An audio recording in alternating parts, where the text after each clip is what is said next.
Hola, espero que todos estén muy bien. Soy Jonathan Salas, jefe de carrera de Psicopedagogía Santo Tomás Concepción. Y hoy les quiero hablar del primer eslabón de este proceso de aprendizaje que tiene que ver básicamente con dos mecanismos que nosotros colocamos en marcha. El primero tiene que ver con la atención, que es la capacidad, ¿cierto?, en la que nosotros focalizamos la atención en un estímulo específico. En este caso, si estamos en un ambiente de enseñanza-aprendizaje, el estímulo, ¿cierto?, al que yo debiese colocarle o prestarle atención es finalmente el docente, profesor o estudiante, ¿cierto?, que está interactuando, ¿cierto?, con el agente principal, que en este caso siempre va a ser el docente, o la actividad finalmente que estoy desarrollando. Pero esto es un tanto complejo si nosotros lo vemos desde el punto de vista del hogar, ¿ya? Porque obviamente hay múltiples formas en las que yo finalmente canalizo los procesos de atención, ¿ya? Es decir, no hay tan solo un estímulo, sino que hay varios estímulos dentro de la casa, ¿ya? Y eso supone que este mecanismo, ¿cierto?, sea mucho más difícil de activar. Con respecto a la memoria, es importante mencionarles que la memoria es el mecanismo por el cual nosotros consolidamos nuestro aprendizaje. Eso quiere decir que efectivamente cuando nosotros desarrollamos, ¿cierto?, el mecanismo de atención y focalizo mi atención, inmediatamente, ¿cierto?, esta información va siendo incorporada, ¿cierto?, en la medida que yo voy relacionando esta nueva información con aprendizajes previos, ¿ya? Y de esa manera lo que yo hago es asimilar esta nueva información y consolidarla en mi memoria, ¿ya? Otro mecanismo, ¿cierto?, que utiliza la memoria es finalmente el hacer, ¿ya? En la medida que yo hago, también mi memoria va consolidando esos nuevos aprendizajes. Por eso es importante que no basta con efectivamente revisar una presentación, sino que también para que se consoliden esos aprendizajes es necesario, ¿cierto?, que los estudiantes coloquen en práctica lo aprendido. Bueno, ya llevamos sobre 70 días de estar en nuestras casas, ¿cierto?, de estar con nuestras familias y de hacer todas nuestras actividades que eran cotidianas desde la misma casa. Y una de las cosas que también han hecho muchos los padres es el tema de cuidar a sus hijos y también pasaron a otro rol ahora que tiene que ver con la educación de sus hijos. Y pasaron a ser codocentes o coayudadores en la enseñanza. Dentro de esto, claramente los padres han optado por hacer muchas actividades, entretener a los niños, y eso a su vez genera también un poco de cansancio y desgaste. Por lo tanto, yo les vengo a hablar ahora de que también es posible y es bueno generar espacios o momentos vacíos, donde el aburrimiento se haga presente, porque en el aburrimiento es donde se activan procesos cognitivos tan importantes como la creatividad. Entonces, a ustedes los padres, también les recomiendo esos espacios, esos tiempos vacíos, donde los niños son capaces de imaginar, de recurrir a su creatividad y a sus encuentros, ¿cierto?, con la fantasía. Entonces, dejarlos provocar esa creatividad, la verdad es que fomenta muchos aspectos cognitivos, por ejemplo, el tema de la observación, el tema de la autonomía, el que ellos puedan ser independientes, ¿cierto?, dentro de sus decisiones, dentro de sus juegos. Eso también provoca que ellos vayan generando una independización del otro. Por eso es bueno que ustedes como padres también hagan espacios o provoquen espacios donde ellos puedan crear.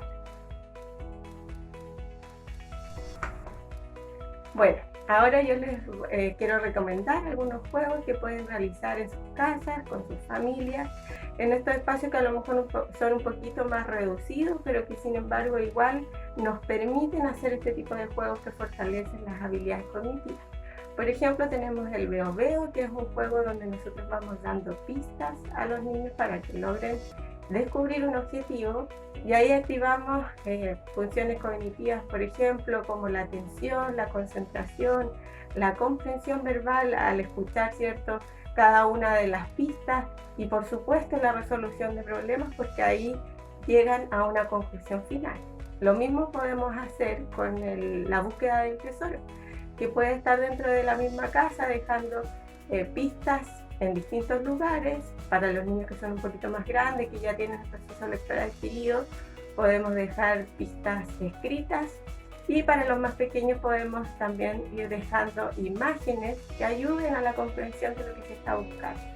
Por lo tanto, ahí también hacemos un trabajo cognitivo que tiene que ver con la conexión de toda la información y la resolución de problemas.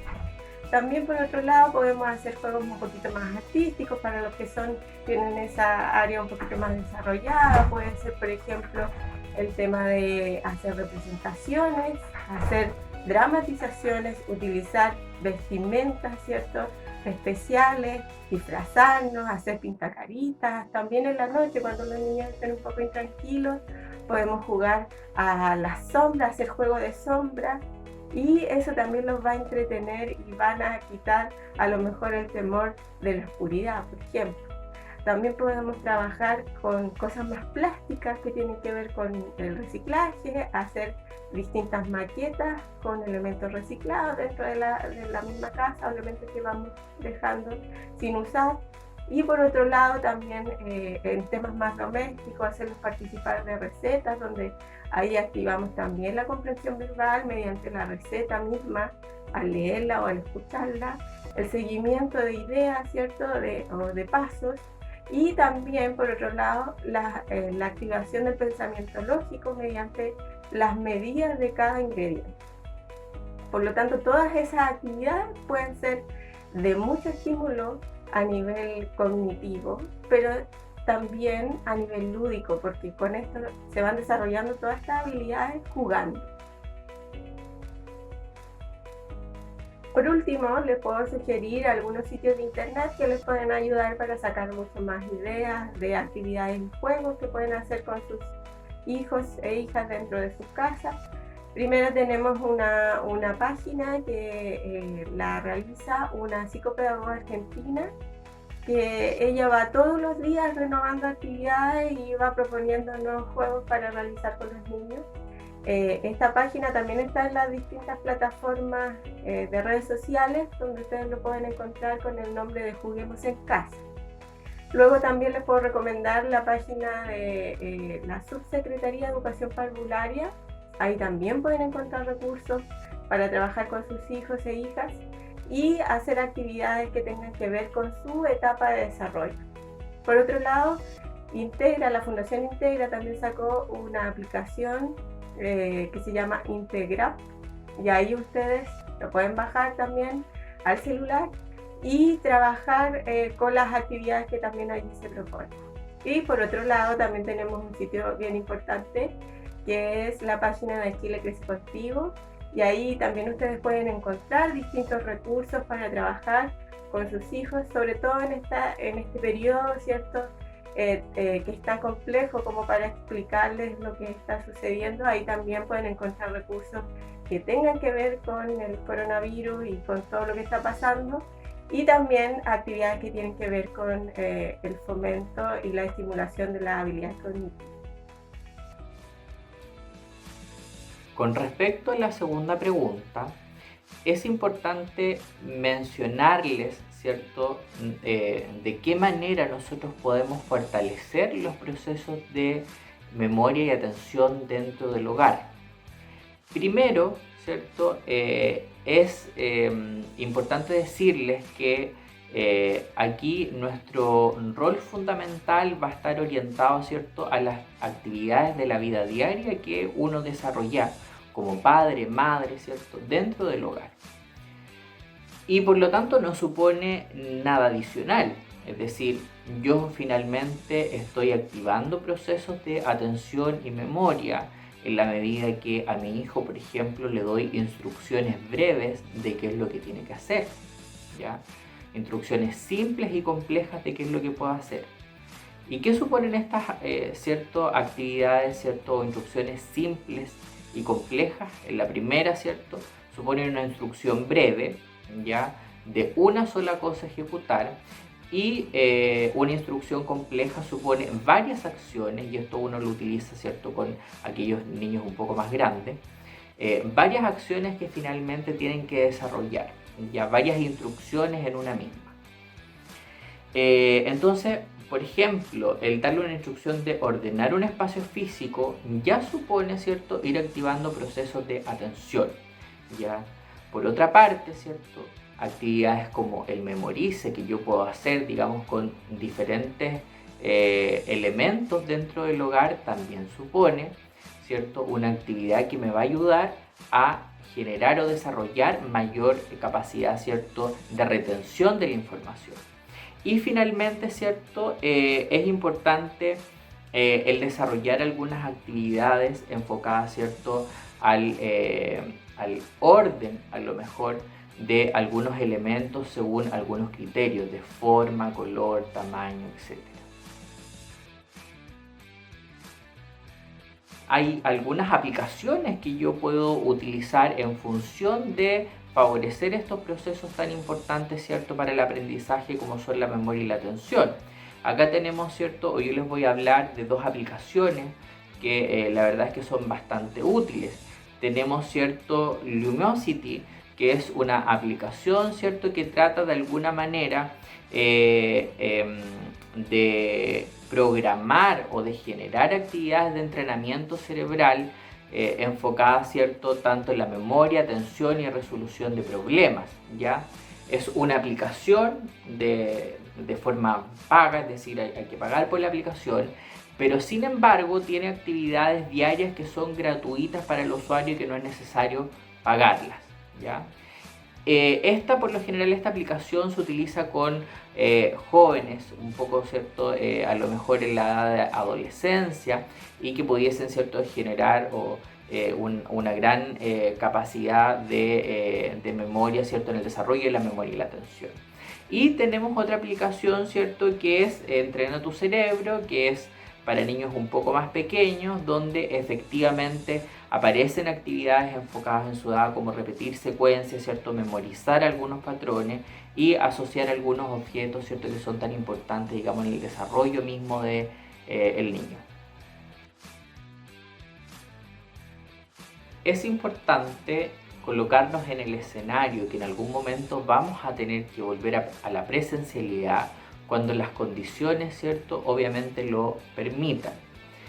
En este contexto es importante decirles que el estar tanto tiempo en nuestro hogar supone un cambio en las normas de la misma. Por lo tanto, cuando nosotros, estamos gran parte del día en nuestra casa, las reglas y las normas, se transgreden un poco. En esta línea es importante decirles que cuando volvamos a la presencialidad es importante que por lo menos 2 a 3 semanas previas yo obviamente comience nuevamente a establecer reglas, ¿ya? Tanto en los horarios como obviamente en las rutinas diarias de mis estudiantes y por qué no decirlo también mías, ya como padre. Es necesario, antes de yo volver a mis actividades laborales, que efectivamente tenga una rutina ya instalada, y para eso yo requiero como mínimo de 2 semanas, ¿ya? Y lo mismo con los niños, sobre todo si son más pequeños, probablemente van a necesitar un poco más de tiempo para autorregularse con algunas actividades, que deben ir desarrollando. Y lo otro, es importante de alguna manera disminuir, ya en la medida de lo posible, la utilización de algunos aparatos tecnológicos, sobre todo, en la noche. Ya es importante mencionarles, que el uso de las pantallas ya finalmente lo que hace es inhibir la secreción de una hormona que se llama melatonina y que efectivamente sirve como reguladora, del sueño.